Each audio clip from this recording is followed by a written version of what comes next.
तांत्रिक जी गांव में आए थे तब वो अकेले ही एक कमरे में खुद को बंद करके रखे हुए थे। या ये भी हो सकता है कि उन्होंने अपने आप को बंद इसीलिए किया था क्योंकि वो जानते थे कि अब उनके साथ क्या होने वाला है।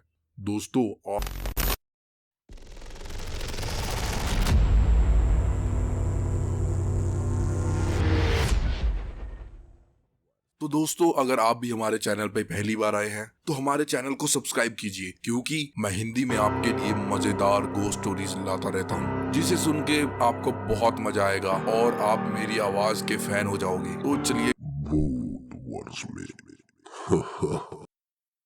मेरा नाम विमला है और मेरी उम्र लगभग 42 साल की है। बचपन में अपने दादाजी से मैं ये कहानी सुना करती थी। यह घटना हमारे गांव के पास की ही है।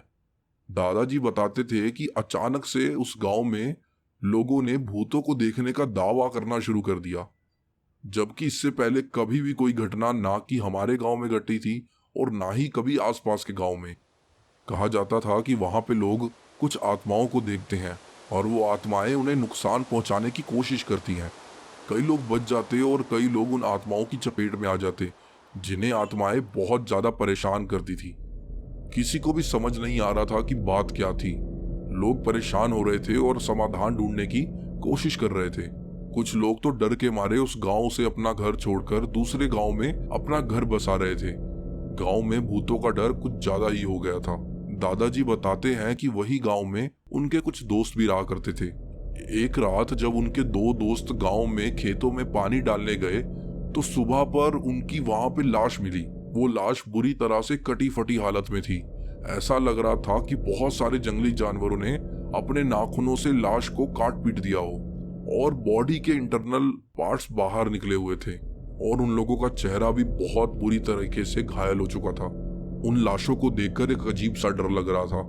जिन लोगों ने उन लाशों को देखा वो लोग तो उल्टी करने लग गए थे और एक तो बेहोश होकर ही गिर गया था। इतनी बुरी मौत कोई किसी को कैसे दे सकता है। गांव में इस बात को लेकर बुरी तरह हड़कंप मच चुका था। उस गांव में एक आदमी रहता था जिसका कहना था कि हमारे गांव के आसपास कोई तो दुर्घटना घटी है और उस दुर्घटना में जितने भी लोग मारे गए हैं उनकी ही आत्माएं हमारे गांव के लोगों को नुकसान पहुंचा रही है। लेकिन जितना पता था कि गांव में ऐसी कोई दुर्घटना घटी ही नहीं थी। गांव के लोग मिलकर इस बात की छानबीन करने लग गए। तब जाके पता लगा कि उस गांव के ही कुछ लोग थे जो रात को शिकार करने के लिए निकले हुए थे। शिकार जाते समय गाड़ी में ही उन लोगों का एक्सीडेंट हो गया था जिसमें कि 6 लोग मारे गए थे और उनकी लाश का भी कुछ अता पता नहीं चला था। बस लोगों ने मिसिंग कंप्लेंट लिखवाई हुई थी कि वो गायब हो गए। उस आदमी का कहना था कि हो ना हो वही 5 आत्माएं हैं जो गांव के लोगों को परेशान कर रही हैं। गांव के लोगों का कहना था कि हमें मिलकर कोई ना कोई समाधान तो ढूंढना ही होगा, वरना ये आत्माएं हमें कच्चा खा जाएंगी। तभी एक आदमी जो उसी गांव में रहता था उसने कहा कि मैं एक तांत्रिक को जानता हूँ, शायद वो हमारी मदद कर सकता है। वो आदमी लगभग 1 हफ्ते के अंदर उस तांत्रिक को ढूंढकर गांव में ले आया। तांत्रिक ने गांव में आते ही कहा कि आत्माओं से छुटकारा पाने के लिए हमें पहले इनकी लाश को ढूंढना पड़ेगा। लोगों का अनुमान था कि ये आत्माएं वही लोग हैं जो शिकार जाते समय जंगल में मारे गए थे और यही लोगों को परेशान कर रहे हैं। तभी तांत्रिक ने कहा कि अगर ये सच है तो हमें जंगल में जाकर उन 6 की 6 डेड बॉडीज को ढूंढना पड़ेगा। लोग जंगल में जाने से बहुत ज्यादा डर रहे थे। तांत्रिक ने ऊपर से यह शर्त ये भी रखी थी कि हम रात को उस जंगल में जाएंगे, दिन में जाना ठीक नहीं होगा। पता नहीं कुछ क्रिया होगी जिस वजह से तांत्रिक ने दिन में जाने से मना किया था। फिर तांत्रिक ने उस गांव में कुछ लोगों को इकट्ठा किया और उन्हें कहा कि आज रात लगभग 8 से 9 बजे तुम लोग जंगल के लिए निकल जाना। जंगल बहुत बड़ा था। उस जंगल में घूमकर उन लाशों को ढूंढना कोई आसान काम नहीं था। कई सारे लोग मिलकर आग की मशाल लेकर उस जंगल की ओर चल पड़े। लेकिन जब अगले दिन सुबह सारे लोग जंगल से वापस लौटे तो पता चला कि उनमें से भी 2 लोग कम हो चुके हैं। गांव में अब उन आत्माओं की दहशत बहुत ज्यादा बढ़ चुकी थी। जब तांत्रिक ने पूछा कि बाकी 2 लोग कहाँ हैं, तो जो लोग वापस आए थे वो रोने लगे और कहने लगे कि हम लोग रात को ढूंढते ढूंढते एक घने से पेड़ वाले इलाके में घुस गए थे। वहाँ इतना अंधेरा था कि एक दूसरे का चेहरा भी देखना मुश्किल हो पा रहा था। और फिर एकदम से एक ठंडी हवा चली और जितनी भी आग की मशालें थी सब बुझ गई। और फिर दो लोगों की चिल्लाने की आवाज सुनाई दी और ऐसा लग रहा था कि वो आवाजें दूर होती जा रही थी, जैसे कि कोई उन्हें घसीट कर वहां से लेकर जा रहा हो। और फिर उन लोगों की आवाज आना एकदम से बंद हो गई।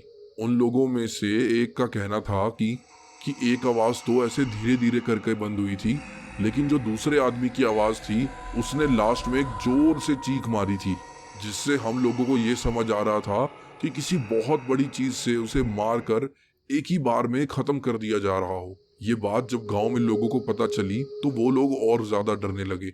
अब गांव का माहौल ऐसा हो गया था कि लोग सूरज डूबने के बाद घर से बाहर निकलने में भी डरते थे।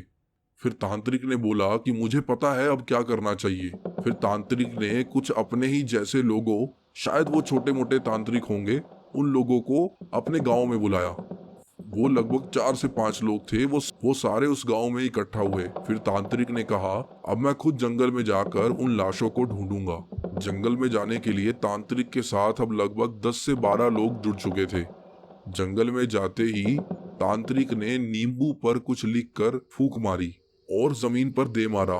गांव के लोग बताते हैं कि उन्होंने अपनी आंखों से देखा कि नींबू जमीन पर फेंकने के बाद अपने आप ही आगे चलता जा रहा था, जैसे कि बार बार कोई उसे पीछे से धक्का दे रहा हो। जिस जगह वो नींबू जा रहा था हम लोग उसी के पीछे पीछे वहां जा रहे थे। काफी दूर आगे जाने के बाद एक पेड़ के नीचे जाकर वो नींबू रुक गया और अपने आप बीच में से कट गया और नींबू में से रस की बजाय काले रंग का खून निकलने लगा। तांत्रिक ने कहा कि हो ना हो उन सब की लाश इसी जगह पर है, ढूंढो सभी। लोगों ने जब ढूंढना शुरू किया तो एक आदमी की लाश वहां पर मिली।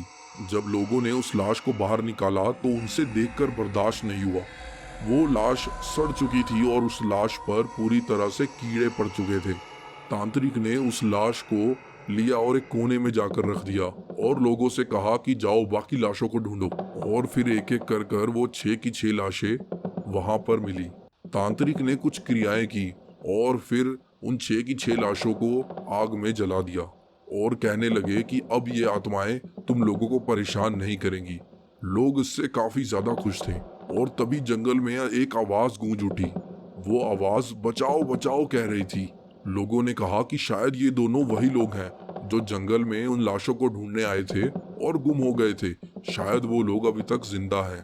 तांत्रिक ने तभी उन सब लोगों को रोका और कहा कि वो लोग जिंदा नहीं हैं, ये बस एक तरह का छलावा है और ये वही 2 आत्माएं हैं जो उन गांव के लोगों में से हैं। फिर तांत्रिक ने एक और नींबू निकाला और उस पर कुछ पढ़कर फूका और जमीन पर फेंक दिया। नींबू फिर पिछली बार की तरह ही उसी जगह पर जाकर रुका जहां पर उन 2 लोगों की लाशें थी। फिर तांत्रिक ने उन दोनों को भी लिया और दोबारा से क्रियाएं शुरू कर उन दोनों को भी आग लगा दी और फिर कहने लगे कि अब सभी आत्माओं से इस गांव को मुक्ति मिल चुकी है और मैं जहां तक समझता हूं कि अब ये आत्माएं तुम्हें कभी भी परेशान नहीं करेंगी। गांव में सब लोग बहुत ही ज्यादा खुश होने लगे और सभी अपने अपने घर की ओर चल पड़े। अगली सुबह जब तांत्रिक और उसके साथ 4-5 लोग गांव से जब जाने लगे थे तभी एक अनर्थ हो गया। अनर्थ ये था कि उस तांत्रिक की ही मौत हो गई थी और वो भी रहस्यमयी तरीके से। कोई नहीं जानता था कि उनकी मौत कैसे हुई और उनके साथ क्या हुआ।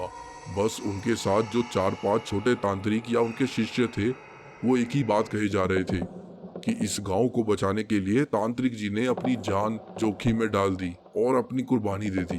हो सकता है कि वो लोग कुछ और भी बात जानते थे, लेकिन गांव वालों को वो कुछ बताना नहीं चाहते थे, क्योंकि जब पिछली रात जंगल में सारी क्रियाएं करके तांत्रिक जी गांव में आए थे तब वो अकेले ही एक कमरे में खुद को बंद करके रखे हुए थे। या ये भी हो सकता है कि उन्होंने अपने आप को बंद इसीलिए किया था क्योंकि वो जानते थे कि अब उनके साथ क्या होने वाला है। दोस्तों, आज भी ऐसे लोग इस दुनिया में थोड़े से ही हैं, लेकिन मौजूद हैं।